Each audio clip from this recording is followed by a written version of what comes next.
So in the last lecture, we created this custom view cell for displaying a label and a date picker. Now, if I want to add another cell to our table view for capturing the end date, I have to duplicate all this code like this. And this is not a good thing. It violates the dry principle of software engineering. Don't repeat yourself. So let me show you how to create reusable custom cells. First, we go in our portable class library,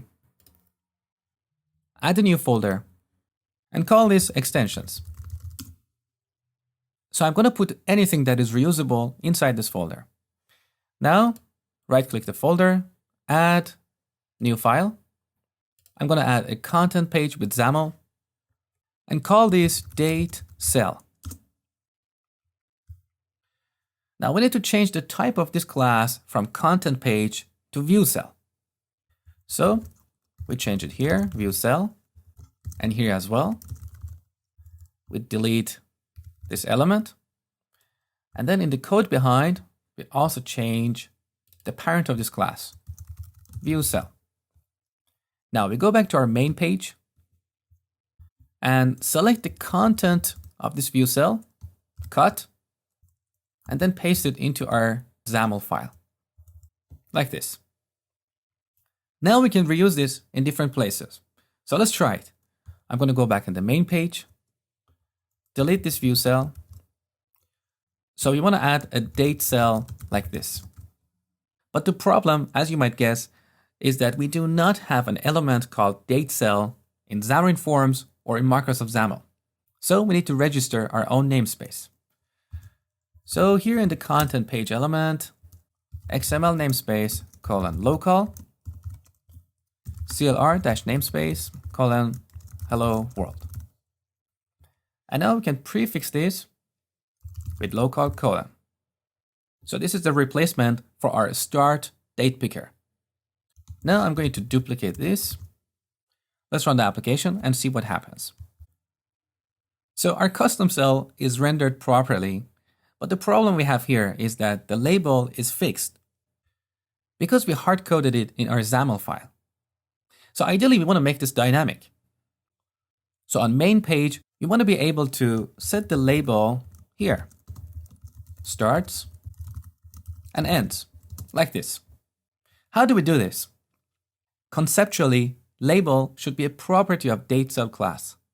So let's go to the code behind for date cell.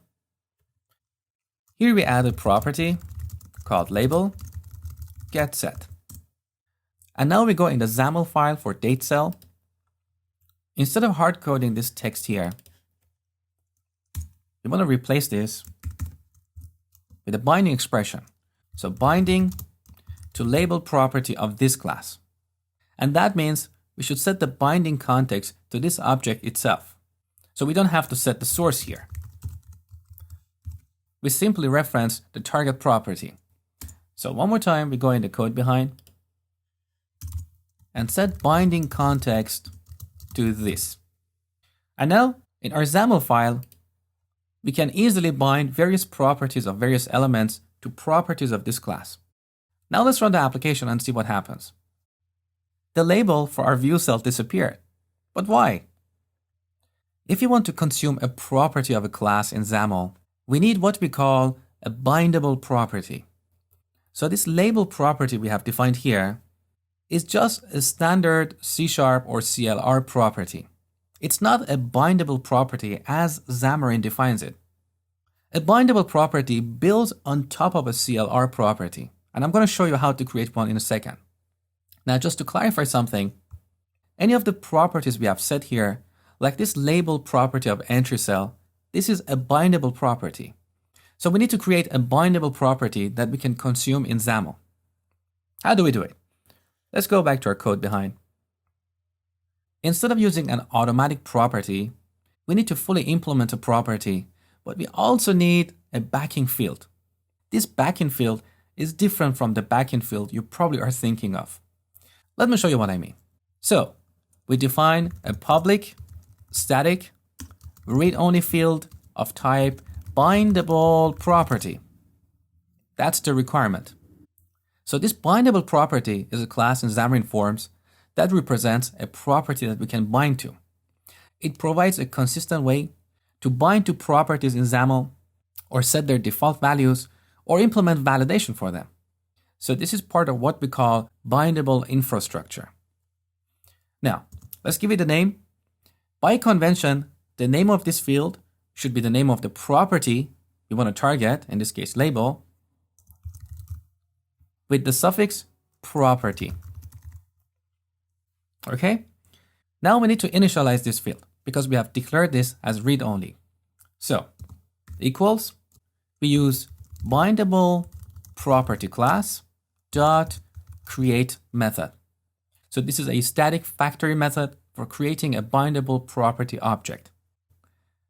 Now this tooltip may freak you out, but it's actually pretty easy. Most of these parameters you see here are optional because they're set to null by default. So we only need to work with the first 3 parameters. The first one is property name. So what is the name of the target property? Label. Now, second parameter. What is the return type of this property? It's a string. So here we need a type object.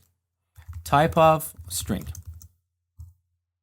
And the third parameter, declaring type. What is the type of the class that is declaring this property?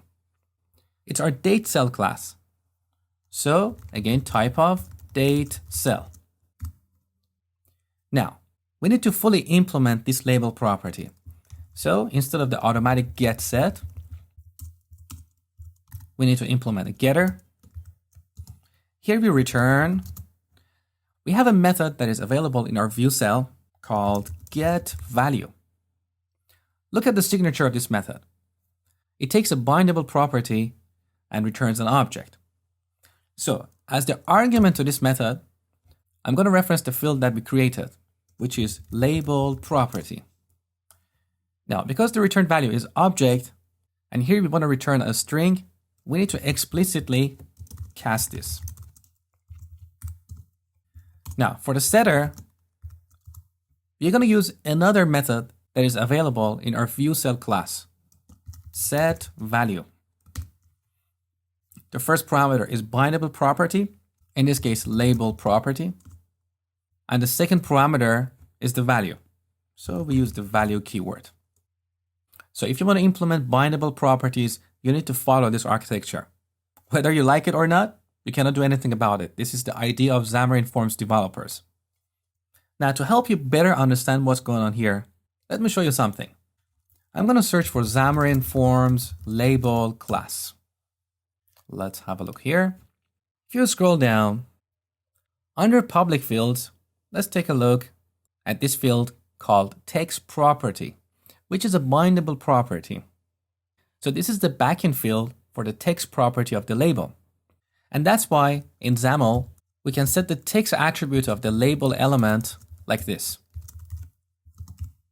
So the text property of the label class references this backend field, text property, okay?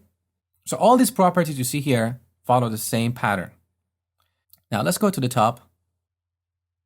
This class derives from view. View derives from visual element. Visual element derives from element. An element derives from bindable object. This bindable object is the root of all classes in Xamarin Forms. So all the classes you have worked with so far, like the page and all its derivatives, layouts like stack layout, absolute layout, all the elements like label, image, and so on, all of these derive from bindable object. And this class is the one that declares these methods, getValue and setValue. So this is how the bindable infrastructure in Xamarin Forms works.